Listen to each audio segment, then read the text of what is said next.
Hello, my name is Lizzie Cody, and I want to welcome you to this online class, The Life and Mission of St. Mary Euphrasia. I am the director of the Office of Mission Effectiveness for the province of Mid-North America of the Sisters of Our Lady of Charity of the Good Shepherd. If you're here, I assume you have some sort of connection to the Sisters of the Good Shepherd. Maybe you are a sister. Maybe you work in one of the Good Shepherd programs. Maybe you're a volunteer or a board member. You may be a longtime associate or a brand new staff. Whatever your situation, I'm glad you're here. And I'm so excited to share this incredible story of the life of St. Mary Euphrasia with you. Each video, no more than 10 to 15 minutes long, will look at various aspects of her life events and see how these inspired her to serve others. We will attempt to draw connections between her life and our own lives. In her life, as well as your own, you will see the Good Shepherd values of mercy, reconciliation, zeal, and individual worth. We will meet some friends along the way: St. John Eudes, Pauline de Lignac, Count Augustin de Neuville, and Countess Genevieve d'Andigné. During the videos, there will be some time to pause and reflect on our own experiences and connections. Please take as long as you need for these reflections. There is a booklet that you may wish to print out and keep with you, or you may want to keep your own journal and notes. I also suggest that if you are experiencing this class with a group, that you take time to share your answers, thoughts, and insights. I wish I could be present with you to hear your story. I remember when I first met St. Mary Euphrasia, many years after she lived and died. It was in 2007 when I was hired to work at an agency called Maryhurst. Maryhurst was founded in 1843 when St. Mary Euphrasia sent 5 sisters to Louisville, Kentucky in the United States. They have been working for healing in the lives of young girls and families ever since. On my very first day of work, I heard the story of our Good Shepherd history and this amazing person. And I remember thinking, yes, this is someone that I can follow. This is someone that I would want to be my friend. I want to live with the same mission and purpose that she lived. And I hope you'll feel the same way by the time we're finished. As I started working with the girls there, I noticed my coworkers. I saw how they treated the girls with exactly the same kindness, love, respect, and dignity that Mary Euphrasia talked about. She was a very real and very alive presence in our daily work. Not only that, it started to change who I was as a person. It made a difference in how I treated my coworkers, the girls, my own family, my friends, and those who were not my friends. How could I not love this woman? History doesn't stay in the past.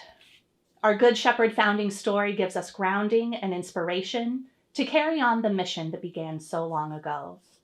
It should be no secret to any of us that Good Shepherd work is difficult. We need the connection to our founders and to each other to keep going when things get hard. We must know and remember who we are. As the famous physicist Stephen Hawking said, we have to know our origins and our history. If we do not know where we came from, we lose our identity. St. Mary Euphrasia, when she was just a young novice, found herself bored and needing more to do.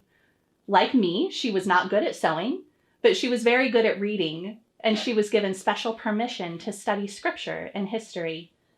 She said, "I can say that from the very first of my entering religion, I was so eager to know the beginnings, the origins of the order, and all that concerned it, that when I was a novice at Tours, I always sought the company of the older sisters to converse with me. My chief pleasure was to peruse the manuscript lives of some of the first mothers, the letters of our Father Eudes, the abridgment of the history of his life, which at that time had not yet been printed." So what was it that Mary Euphrasia found in these books of history that so captivated and inspired her? How does our Good Shepherd history inspire and impact us today? How does it inform where we are going in the future? Well, simply put, history is important because the present is made up of all the past choices and events, and therefore our future is also dependent on our current choices and events. None of us would be sitting here today watching this video if St. John Eudes did not found the Sisters of Our Lady of Charity, or if a young girl named Rose Virginie Pelletier decided to be a nurse or a wife instead of a sister. The choices we make today shape our tomorrow, and we must ask ourselves if the decisions or steps we take are going to get us closer to who and where we want to be. Our history is what makes us distinct as Good Shepherds. Let's face it, there are plenty of organizations and groups out there that are doing good work. We could work for the American Red Cross, World Vision, or the United Nations, and do all kinds of good work. What makes us Good Shepherds is our history, from which flow our philosophy of care and our distinctive core values. The identity that comes from our history is unifying. This does not mean that we are all the same. Good Shepherds are all races, nationalities, and religions. But the fact that we were founded by the same people, St. Mary Euphrasia and St. John Eudes, on the values of mercy, zeal, reconciliation, and individual worth, means that I could walk into any Good Shepherd place in the world and find something in common with whomever is there. We are connected to a great worldwide mission and heritage that began with God in the beginning, was furthered by St. John Eudes in the 1600s, took hold in the heart of Mary Euphrasia in the 1800s, and continues with you. You have entered into that Good Shepherd story that began all those hundreds of years ago. In all of history, there has never been anyone like you, nor will there ever be. No one has your gifts, thoughts, and experiences. So this is a sacred time, and so I invite you to be present to yourself and to any others that may be in the room. Before we begin, I would like to give credit to Sister Glennis Mary McManaman, Melinda Strickland, and Sister Anne Josephine Carr for laying the foundation for this video series. Take a moment for a breath, a pause before you continue.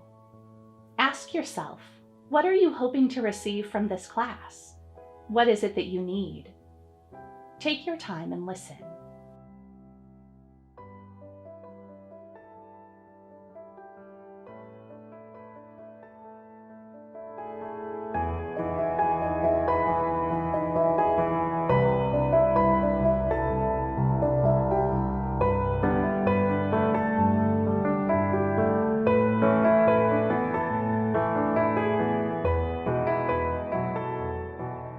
In our next video, we will look at the early life and influences of St. Mary Euphrasia, who was born just a little girl named Rose Virginie Pelletier.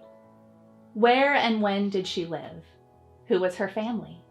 What set the foundation for who she would later become? Since we have such a rich heritage, let us do as St. Mary Euphrasia said, and plunge into these waters, draw on them, treasure them, and so rekindle your spirit of zeal.